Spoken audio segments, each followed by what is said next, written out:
सभी को नमस्कार।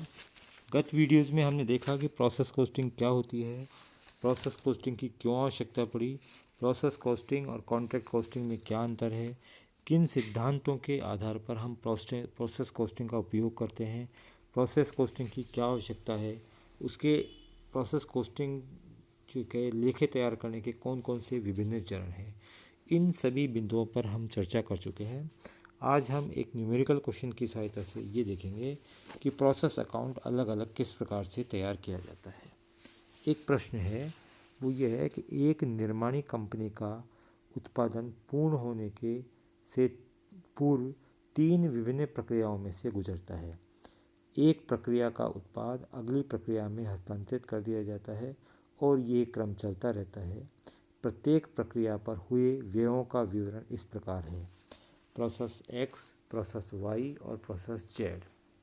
रॉ मटेरियल है वो है प्रोसेस एक्स में 1,80,000 रुपये, लेबर है 50,000 रुपये, डायरेक्ट एक्सपेंसेज है 15,000 रुपये।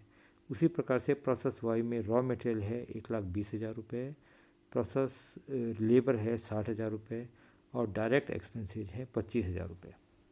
प्रोसेस जेड जो है वो रॉ मटेरियल है 60,000 रुपये, लेबर है 70,000 रुपये और डायरेक्ट एक्सपेंसेज हैं 50,000 रुपये। उसके बाद में प्रश्न में बताया हुआ है कि अवधि के लिए अप्रत्यक्ष व्यय 3,60,000 रुपये थे, जिनका अनुभाजन प्रत्यक्ष व्ययों के अनुपात में करना है। 1,000 इकाइयाँ निर्मित की हुई है। प्रारंभिक और अंतिम स्टॉक नहीं है। प्रत्येक प्रक्रिया में प्रति इकाई लागत दिखाते हुए प्रक्रिया खाते और तैयार खाता बनाइए। ये एक प्रश्न है।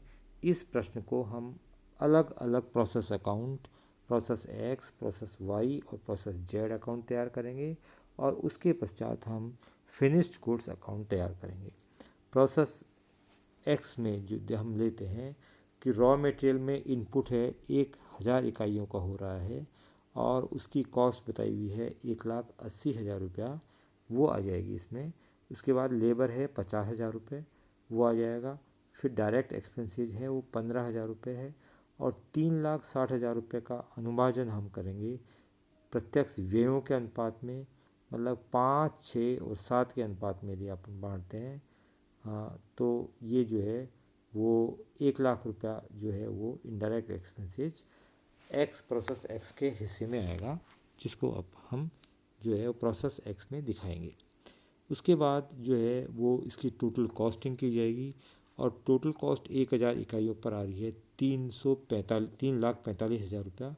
1,000 से डिवाइड करें तो पर यूनिट कॉस्ट आ जाएगी 345 रुपये प्रोसेस एक्स की, और इसको अगली प्रक्रिया में ट्रांसफ़र कर दिया जाएगा और अगली प्रक्रिया के लिए ये 3,45,000 रुपये 1,000 इकाइयों के साथ इनपुट के रूप में कार्य करेंगे। प्रोसेस वाई का यदि हम अकाउंट बनाते हैं तो सबसे पहले ऊपर प्रोसेस एक्स से हस्तांतरित की जाने वाली राशि को लिखा जाएगा। वो है 1,000 इकाइयाँ, 3,45,000 रुपये होगी। उसके पश्चात रॉ मटेरियल होगा इसका, वो रॉ मटेरियल है 1,20,000 रुपया। फिर है लेबर है 60,000 रुपये। फिर है डायरेक्ट एक्सपेंसेज 25,000 रुपया।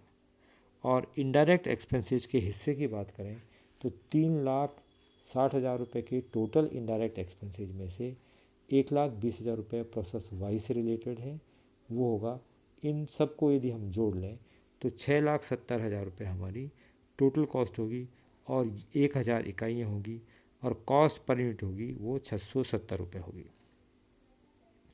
उसके पश्चात यदि हम प्रोसेस जेड की बात करें तो इनपुट होगा 1,000 इकाइयों का 6,70,000 रुपये में। रॉ मटेरियल है 60,000 रुपया, लेबर है 70,000 रुपये, डायरेक्ट एक्सपेंसेज है 50,000 रुपया, इनडायरेक्ट एक्सपेंसेज है 1,40,000 रुपया। यदि हम इसकी टोटल कॉस्ट करें तो 9,90,000 रुपया जो है वो हमारी टोटल कॉस्ट आएगी। 1,000 इकाइयाँ आएगी। इस 1,000 इकाइयों पर 9,90,000 रुपये का फिनिश्ड गुड्स स्टॉक अकाउंट में हस्तांतरित कर दिया जाएगा और प्रति इकाई जो है वो 990 रुपये हमारी प्रोसेस जेड की कॉस्ट आएगी। इस प्रोसेस जेड की कॉस्ट को हम फिनिश्ड स्टॉक अकाउंट में दिखा देंगे और वो बैलेंसिंग फिगर के रूप में काम आएगी। यदि इसमें से कुछ माल बेच दिया होता, प्रश्न में इस प्रकार की हमारे पास सूचनाएं होती कि इसमें से कुछ माल हमने बेच दिया है, तो उसको हम बेच देते और शेष राशि हमारी स्टॉक के रूप में रह जाती। इस प्रश्न में ये ध्यान रखने योग्य है एक तो कि हमारे पास अप्रत्यक्ष व्यय है और उन अप्रत्यक्ष व्ययों का अनुभाजन हम श्रम व्ययों के अनुपात में करेंगे। श्रम व्यय है एक्स का 50,000 रुपया, वाई का 60,000 रुपया, जेड का 70,000 रुपये। इस प्रकार इसका अनुपात निकालें तो 5:6:7 के अंतर्गत हम इसको बांटेंगे 3,60,000 रुपये को। यदि इस अनुपात में बांटते हैं तो एक्स का जो हिस्सा आएगा वो 1,00,000 रुपये आएगा, वाई का जो हिस्सा आएगा वो 1,20,000 रुपये आएगा और जेड का जो हिस्सा आएगा वो 1,40,000 रुपये आएगा। इस प्रकार से हम इसको हस्तांतरित कर सकते हैं। यदि किसी प्रश्न में ओपनिंग स्टॉक भी दिया हुआ है तो उसका ट्रीटमेंट भी किया जाएगा और आने वाले प्रश्नों में हम उस ओपनिंग स्टॉक का जो है वो ट्रीटमेंट भी करेंगे। इसके अलावा नॉर्मल वेस्टेज, एबनॉर्मल वेस्टेज और नॉर्मल जो है वो एबनॉर्मल गेन जो है उसका ट्रीटमेंट भी किया जाएगा और इस प्रकार से हम आगे का अध्ययन करेंगे।